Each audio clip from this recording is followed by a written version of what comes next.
But my men, riding on the pectoral fleece, the giant's blind hands blundering never found.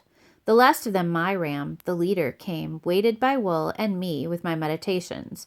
The Cyclops patted him, and then he said, "Sweet cousin ram, why lag behind the rest in the night cave? You never linger so, but graze before them all, and go far to crop sweet grass, and take your stately way leading along the streams until evening. You run to be the first in the fold. Why now so far behind?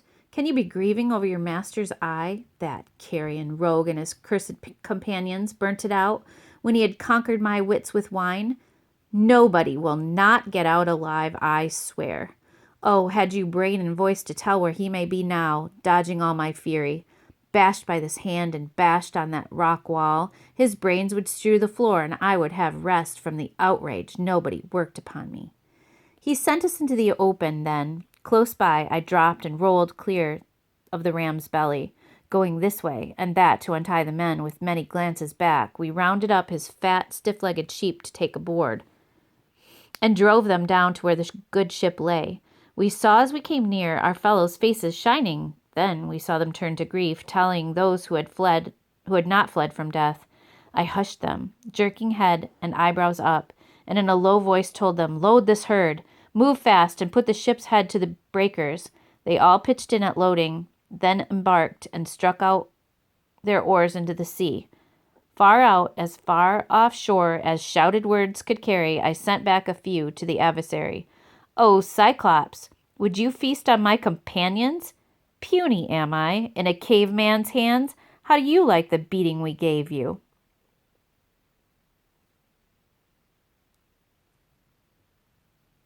"You damned cannibal, eater of guests under your roof, Zeus and the gods have paid you." The blind thing in his doubled fury broke a hilltop in his hands and heaved it after us. Ahead of our black prow it struck and sank, whelmed in spuming geyser, a giant wave that washed the ship astern, foremost back to shore. I got the longest boat hook out and stood fending us off with furious nods to all who put their backs into a racing stroke. "Row, row, or perish." So the long oars bent, kicking the foam sternward, making head until we drew away and twice as far. Now, when I cupped my hands, I heard the crew in low voices protesting, "God's sakes, Captain, why bait the beast again? Let him alone." That tidal wave he made on the first throw all but beached us, all but stove us in. Give him our bearing with your trumpeting, and he'll get a range to lob a boulder.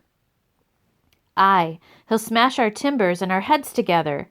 I would not heed them in my glorying spirit, but let anger flare and yelled, "Cyclops, if ever a mortal man inquire how you were put to shame and blinded, tell him Odysseus, raider of cities, took your eye, Laertes' son, whose home's on Ithaca."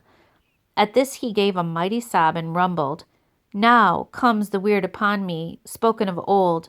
A wizard grand and wondrous lived there, Telemus, son of Eurymus. Great length of days he had in wizardry among the Cyclopes, and these things he foretold for time to come. My great eye lost, and at Odysseus' hands."